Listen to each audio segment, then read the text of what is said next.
Welcome to the Retaliation Realm channel. We hope you enjoy today's story. My name is Lydia, a 26-year-old single woman without a full-time job. Since middle school, I've tended to keep to myself quite a bit. I did go to high school but ended up dropping out, so I only have a middle school education. Since then, I've been living with my parents, working part-time jobs, and taking on work from online postings. I have an older brother named Marcus, who's 3 years older than me. He's the opposite of me, good at sports, with lots of friends, and the so-called outgoing type. Marcus didn't want people to know he had a sister like me. He never brought friends home, and even if I happened to run into him and his friends at the convenience store, he'd ignore me. I thought it couldn't be helped and considered it someone else's problem. Once Marcus started college and moved out to live on his own, I stopped worrying about such things. Then there was talk of my Marcus getting married. He would be turning 29, so it wasn't surprising. Later, it was decided that Marcus would bring his fiancée to our parents' house. Since I was home that day, I decided to join them. "Dad, Mom, I'm home," I announced as my Marcus arrived on time. When he saw me sitting with our parents, he looked confused for a moment. Sorry to intrude, his fiancée entered the house, seemingly unaware of Marcus's attitude. Then, looking at me, she said, "Hi," and looked puzzled. I could tell from her eyes that she was asking Marcus about me. Who is this? He probably hadn't told her about me. "Thank you for coming all this way. I'm James's mother, and this is his father." My mother introduced only herself and my father. The fiancé seemed satisfied and bowed politely but still looked puzzled. My father didn't follow up on my behalf. My parents have always been harsh with me, who couldn't live up to my accomplished Marcus. When we were young, they'd say things like, "Your Marcus can do it, why can't you?" as if it was part of our education. But it changed as we grew older. Eventually, I was even called a money-sucking leech. It seemed that my parents were planning to ignore me at this meeting too. "I'll go and get some more drinks." As my mother stood up to leave, she whispered in my ear, "Why are you here? Go back to your room." I had attended this meeting because I wanted to get along with my family in my way, but it seemed to have backfired. Still, I couldn't just leave, so I stayed put. My Marcus's fiancée introduced herself as Emma. She was the same age as me, 26, but a beautiful woman with a refined atmosphere, giving off a vibe that I shouldn't casually talk to her. My Marcus seemed a bit annoyed. He probably didn't like me being there. He introduced the woman to our father and mother, but he didn't talk to me at all. It felt like I was a ghost. When the conversation about the marriage was over, casual chatter naturally started, but Marcus still acted like I didn't exist. Then James asked, "What do you usually do, Lydia?" Before I could answer, my Marcus interrupted, "Wait. Emma, you don't need to talk to her," he said. Emma looked a bit surprised. "That's right, don't worry about it," my mother said. "Yeah, don't worry about it. She's just a stranger with a blood relation," my father said. When my father said that, something inside me ended. A stranger, huh? I thought so. Reconciliation was impossible from the start. That's how the meeting ended, as if it didn't matter whether I was there or not. Soon after, Marcus and Emma got married and started building a house to live in together. My Marcus works at a famous company after graduating from college. He's still in his 20s, but his income seems good. Emma is going to be a stay-at-home wife and has already quit her job. Around the time Marcus's house was completed, we received an invitation to a housewarming party. It would be held with a limited number of guests, including Emma's relatives and Marcus's bosses. My mother was anxious, saying, "Oh, it's already finished, time flies. We need to prepare a housewarming gift. What should we get?" My father said, "We're family, so it doesn't have to be anything fancy," and he casually turned over the invitation. Only my father and mother's names were on the invitation, my name wasn't there. My mother seemed to have noticed but asked, "Lydia is coming too, right?" I wondered what she meant at the meeting.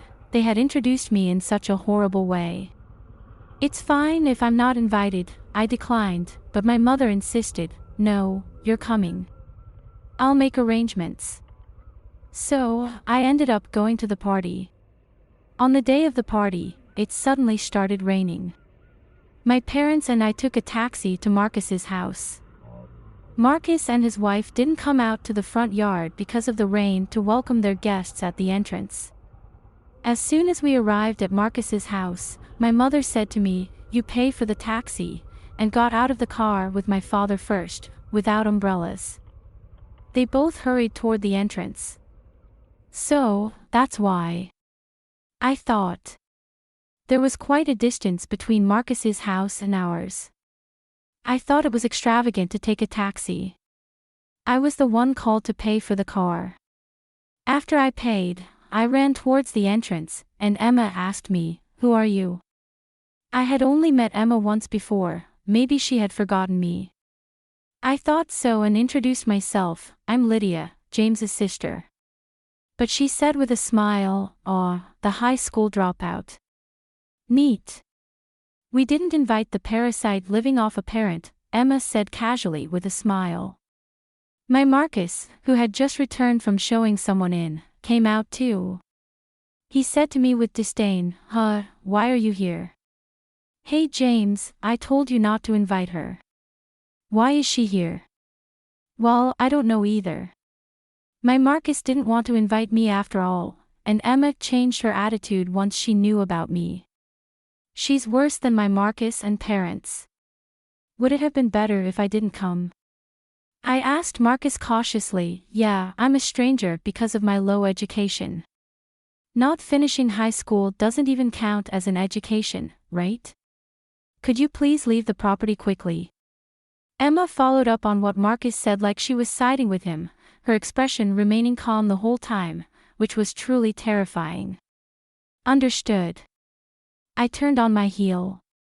The taxi from earlier was gone, and since we weren't on the main street, it seemed difficult to find another one. I didn't have an umbrella. I trudged along, getting drenched in the rain. I could hear Emma's laughter from behind. After a while, I returned home. My parents came back looking like they had a good time.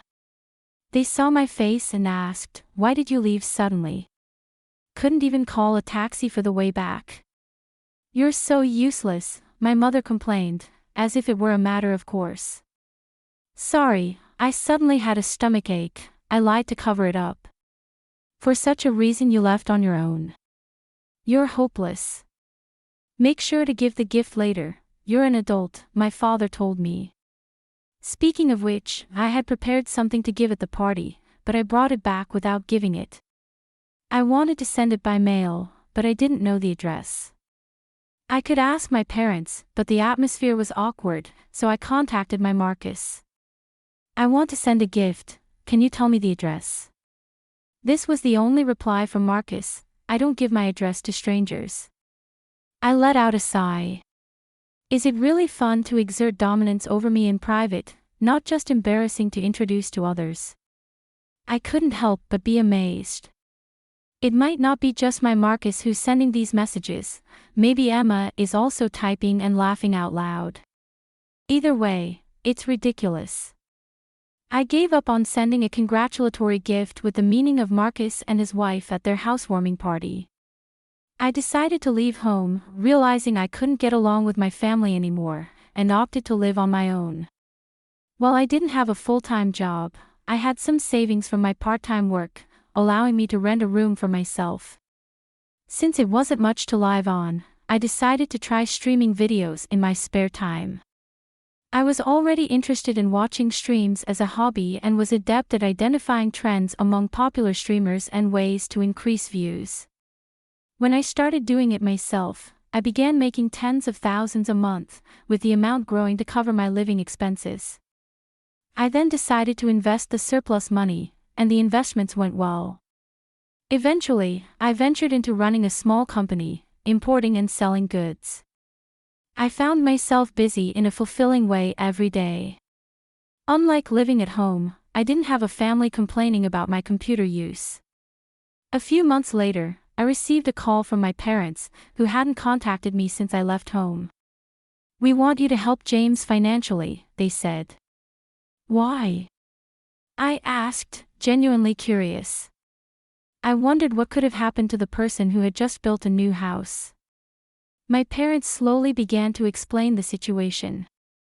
My Marcus held frequent parties after building his new house, interacting with various people such as bosses, executives, clients, and Emma's acquaintances. Among them, someone proposed an investment opportunity, and Marcus ended up trusting the proposal. He wasted a large sum of money, lured by the promise of making big returns in just a few months. I was amazed. Marcus had a decent job, so if he had just kept working hard, he wouldn't have made such a mistake. "Who is the person who recommended the investment? Isn't it a scam?" I asked. "No, it's not. It's one of Emma's acquaintances," my parents replied, seeming to completely trust Emma. "How much do you need?" She was shocked when I asked. It was an amount that a company employee couldn't easily pay. "Is that the amount my Marcus needs as a loan?" I asked my parents hesitantly, and as expected, they gave me the answer. I feared we were also introduced to the same investment. My parents hesitated before responding. "I can't come up with that much money so easily, sorry." I tried to hang up the phone, but they clung on, saying, "We're your real family, help us out in times like these." Real family? Too little, too late. "Sorry, but I'm busy, and I'm a stranger to you, right?" With that, I hung up the phone. Later on, somehow they found out, and my parents and Marcus's families showed up at the location, the office of the company I run. I was in a business meeting at the time. My secretary informed me, "There are guests here for you, President." "I don't have any other appointments." "Who are they?" I shuddered. I apologized to the business partner I was meeting with and excused myself for a moment. When I went to the reception area, there stood my pregnant sister-in-law Emma, my Marcus, and my parents. "You're running a company, huh?" "Well, it's much smaller than where I work." Marcus smirked and looked around the office. "Who are you?" I asked, pretending I didn't know them. "What's with the attitude?" My Marcus shouted, losing his temper. My mother intervened and explained, "We talked about this before, but we need your support.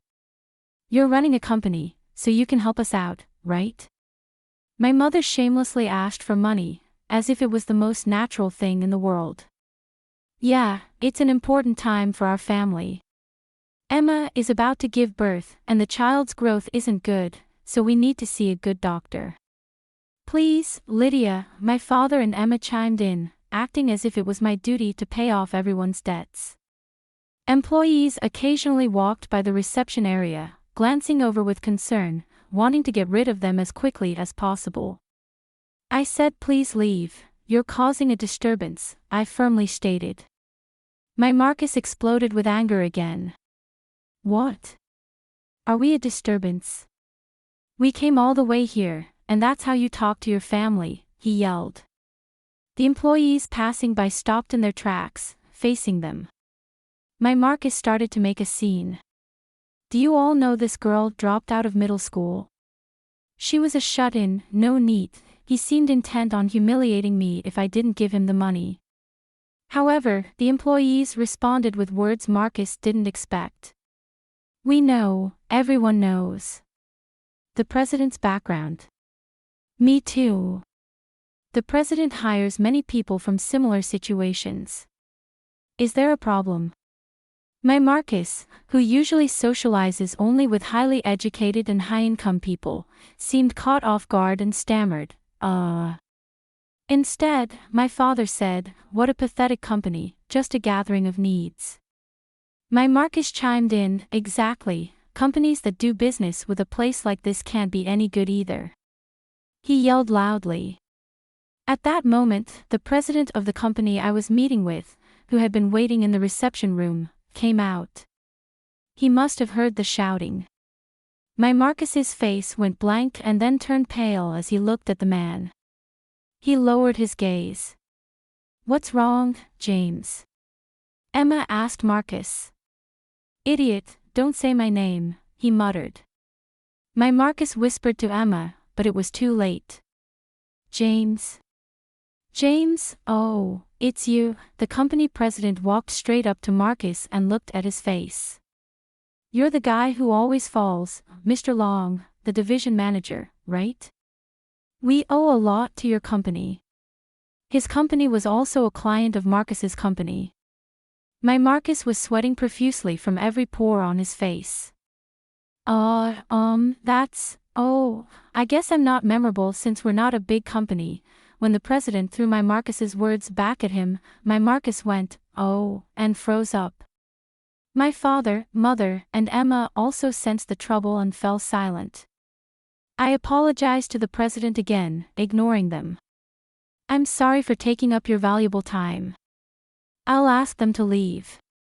"Oh, are you sure?" "I have time today, so I don't mind waiting." "You can prioritize talking with your family." "No, they're not my family." I glanced at my parents and Marcus's family as I said this. "They're strangers." After that, my parents and Marcus's family were kicked out of the company. Maybe they were stunned by the exchange with the company president, but they left quietly. As for how my job was exposed, I was curious, so I looked into it and found out that Emma was the cause. She had a friend. There was a young woman in her 20s who was well informed about investment-related information and always had her antenna up. She was making a name for herself as a talented trader and company owner. Emma was surprised when she saw a photo in the media and realized that this woman was her husband's sister, who she had heard was a middle school dropout. Meeting Emma told my Marcus and parents about this and suggested they ask me for money. Since I was busy during the day and didn't answer the phone, and I didn't call them back after they asked me for money, they came to my company. I had been treating them like strangers, so I decided not to get involved with them anymore. But I couldn't help but look into Emma. I was curious about her friend's involvement in my parents' and Marcus's financial failures. That friend was Emma's ex-boyfriend. They seemed to still be involved. By the way, the child in Emma's womb wasn't my Marcus's but the child of that investor. My Marcus was devastated. It's natural to be upset since everything had been a lie. Furthermore, it seems she had been extracting money from several other men under the guidance of her ex-boyfriend. Of course, Marcus and Emma ended up getting a divorce. Emma is now under police custody along with her ex-boyfriend. However, the lost money won't be returned anytime soon. Ever since the incident at my company, Marcus's position at his workplace worsened. In his 20s, he was transferred to a so-called Windows side department and eventually resigned. Possibly irritated by the financial failure and trouble surrounding Marcus, my father got into trouble when the president witnessed him losing his temper with a subcontractor at work. After investigating his work attitude, he was fired. He had been saying things like junior high or high school graduates are worthless, and if you didn't graduate from a certain university or higher, you're not a real person, similar to what he used to say to me. Both my Marcus and father ended up losing their jobs. The family, or rather a former family, whose income decreased, still contacts me, saying, "Let's live together." By the way, I had them banned from entering my company's building, so they can't force their way in anymore. With everything that happened, we're still family, right? The unemployed trio tries various tactics to cling to me, but my answer is always the same: I don't know you, you're strangers to me. I have no intention of giving any other response in the future. Thank you for being with us and listening until the end. If you found it interesting, please subscribe, give us a like, and leave your comments. We'll see you on the Retaliation Realm channel.